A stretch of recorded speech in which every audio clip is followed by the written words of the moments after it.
Hello and welcome to yet another episode of the Euroman Movie Report, the show where I'm going to talk about a movie I have recently watched at my local movie theatre. However, in this video I'm not going to talk about a recent cinema release.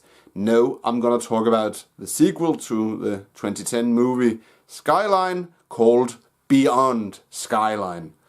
Skyline was one of the first movies that I reviewed on YouTube. And the film was bad. It was written and directed by a couple of brothers called Strauss, who were mostly known for SFX work on movies like Alien vs. Predator and Alien vs. Predator 2. So they slapped together this movie called Skyline, set in Los Angeles, where we had these, CW network-esque individuals who lived together and went la la la la la la la, and then suddenly this giant-ass spaceship arrives over Los Angeles, and it projects this blue light onto the street, and people, they get this special glow in their eyes, and they are sucked up to the blue light like a fly trap, basically. The movie was bad. The acting, bad. But there's one scene in Skyline from 2010, a scene which is referred to online as drone attack, and you can watch it here. You can get a YouTube video of it. And it basically shows that we have these small alien fighter crafts pitted against US Air Force, US Army drones, and the scene ends with a nuclear attack, or to be more precise, a nuclear detonation. And the movie, of course, bombed internationally. It has a 4.4 out of 10 on IMDb. But now, 7 years, or to be more precise, 8 years later, a sequel has been made. The Strausses are gone, and the movie, the sequel for Skyline, is called the very original title, Beyond Skyline. And it stars Frank Grillo in the main role as this tough-ass cop who has been somewhat off the force because he's drinking. And surprise, surprise, he is a cop, or was a cop in Los Angeles. And he has this son called Trent. I don't remember what the actor is called, but he has gotten into trouble several times. But then the events of Beyond Skyline and Skyline, they run a parallel course, of course. Then suddenly one night, 16 minutes into Beyond Skyline, the alien spaceship appears, and Frank and his son, they run down to the subway, where they meet this woman who runs this train, and there are all these characters, and the train stops, and they 35 minutes into the film are witnesses to the drone attack scene from the first film, but they survive. And then they escape Los Angeles and have to fight the aliens.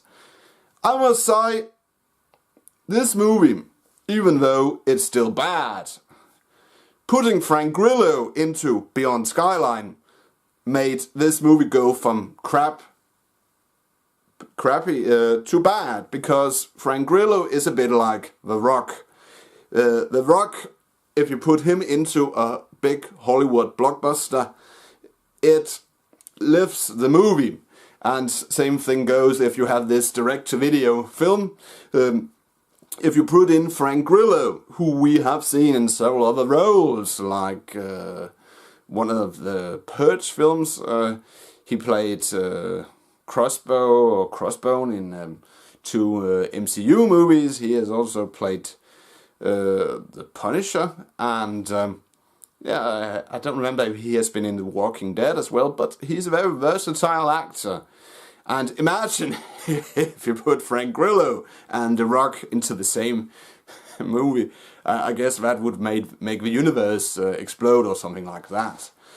And you can easily see, if we go back to Beyond Skyline, that this movie has been catered to sell in Asia, because the last 35% of the film takes place in Cambodia, if I'm not mistaken, and it also has some kung fu or something like that, and it's and I guess that's a smart move, because if you want to cater to the Asian audience, you have to put something in there that they like.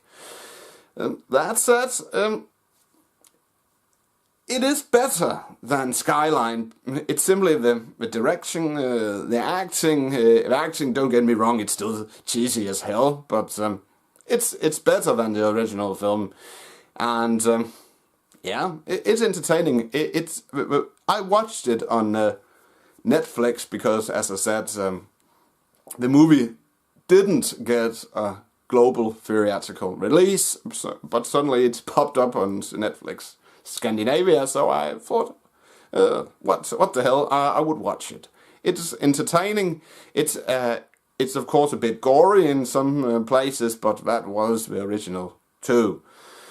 So all in all, yeah, if you want to watch a cheesy sci-fi flick, which isn't bad like the original, but not good either, then you should of course check out Beyond Skyline.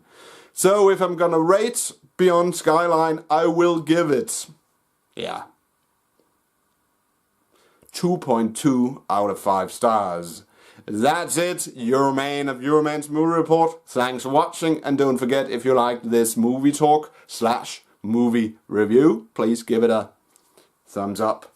And if you want to watch my previous reviews / movie talks, you can click a link in the description, which will take you to a playlist where you can watch my previous movie talks / movie reviews.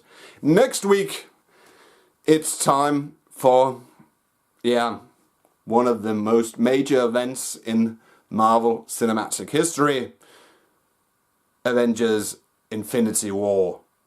So, until then, I will return in my next video with a review of that latest MCU movie. But until then, pleasant weekend here from Denmark, and I'll see you in my next video.